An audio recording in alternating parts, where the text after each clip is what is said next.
Good morning mga ma'am sir. Dito tayo sa Umingan, Along Barangay Road mga ma'am sir. Small farm, residential farm. Kasi tutok sa Barangay Road, tapos power line, internet. Ang water source dito mga ma'am sir ay deep well.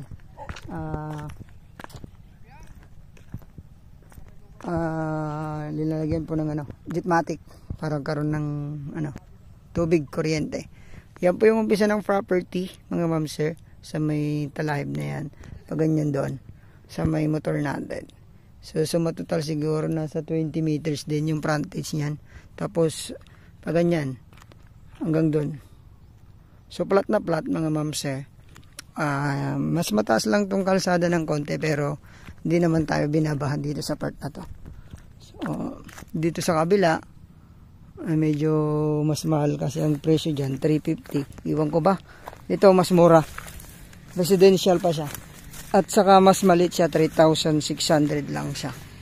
Paliko na gano'n, tas nagganon siya. Tas doon na, boundary. Pero ito diretso. Isi-ship natin to sa drone, mga ma'am sir, makikita nyo. Pakaganda. Ayun mga subdivide lot, nabili na rin. Pero ito na lang yung medyo mas maliit na portion, 3,600 lang. Wala pang 5 minutes nandito ka na from National Road. From Tiplex naman 10 to 15 minutes mga ma'am sir, or 15 minutes to 20 ganyan. So maganda tong property, walang baha. Mas mataas banda dyan. Ayan, pwede kang magpatayo dun sa loob para hindi masyadong dinig yung dadaang mga kalsada, ay dadaang mga sasakyan. Diretso yan papuntang Kuya po. May daan dyan. Balungaw meron din labasan. Ito naman papuntang highway to. Malapit lang mga ma'am sir ang highway nito. So baka magustuhan nyo, 3,600 square meter. Murang-mura to mga ma'am sir. Ano lang siya, 900,000 all in pa hanggang transfer. So pwede na mga ma'am sir. Napakagandang property along Barangay Road, tapos di kalayuan sa highway. Hanggang dun.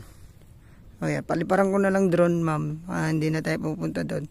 Pwede siyang magtanim doon ng kalamansi sa likod, fruit bearing na mga pwedeng magtanim dyan. Tapos dito pwedeng bahay. So napakaganda. Dating tinatamnan ng palay to, pero magandang maging residential to mga ma'am sir. Ayan, tanawang bundok natin, Mount Amurong. Ayan. So, bayan po ng Umingan, mga ma'am sir, along Barangay Cemented Road. Baka magustuhan nyo to. 900 all in hanggang transfer. Ingatan po tayo ng Panginoon. God bless sa ating lahat.